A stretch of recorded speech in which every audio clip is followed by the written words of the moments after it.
ప్రసంగి 6వ అధ్యాయం. సూర్యుని క్రింద దురావస్థయొకటి నాకు కనబడెను. అది మనుషులకు బహు విశేషముగా కలుగుచున్నది. ఏమనగా, దేవుడు ఒకనికి ధనధాన్య సమృద్ధిని ఘనతను అనుగ్రహించును. అతడేమి కోరినను అది అతనికి తక్కువ కాకుండును. అయినను దానిని అనుభవించుటకు దేవుడు వానికి శక్తిని అనుగ్రహింపడు. అన్యుడు దానిని అనుభవించును. ఇది వ్యర్థముగాను గొప్ప దురావస్థగాను కనబడుచున్నది.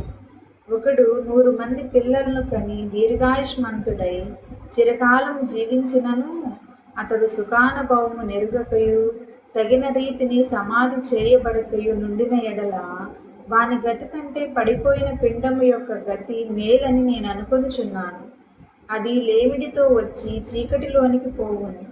దాని పేరు చీకటి చేత కమ్మబడెను. అది సూర్యుని చూచినది కాదు, ఏ సంగతియు దానికి తెలియదు. అతని గతి కంటే దాని గతి నెమ్మది గలది. అట్టివాడు 2000 సంవత్సరములు బ్రతికియు మేలు కానకయున్న ఎడల వాని గతి అంతే. అందరూ ఒక స్థలమునకే వెళ్ళుదురు కదా. మనుషుల ప్రయాసమంతయు వారి నోటికే గదా. అయినను వారి మనస్సు సంతుష్టి నొందదు. బుద్ధిహీనుల కంటే జ్ఞానుల విశేషమేమి? సజీవుల ఎడల బ్రతకనేర్చిన బీదవానికి కలిగిన విశేషమేమి? మనస్సు అడియాసలు కలిగి తిరుగులాడుట కన్నా ఎదుటనున్న దానిని అనుభవించుట మేలు. ఇదియు వ్యర్థమే, గాలికై ప్రయాసపడినట్లే. ముందుండినది బహుకాలము క్రిందనే తెలియబడింది. ఆయా మనుష్యులు ఎట్టివారగుదురో అది నిర్ణయమాయెను.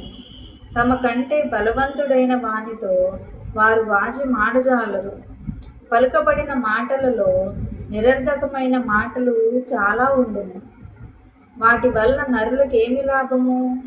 నీడవలే తమ దినములన్నీ వ్యర్థముగా గడుపుకొను మనుష్యుల బ్రతుకునందు ఏది వానికి క్షేమకరమైనదో ఎవరికి తెలియను?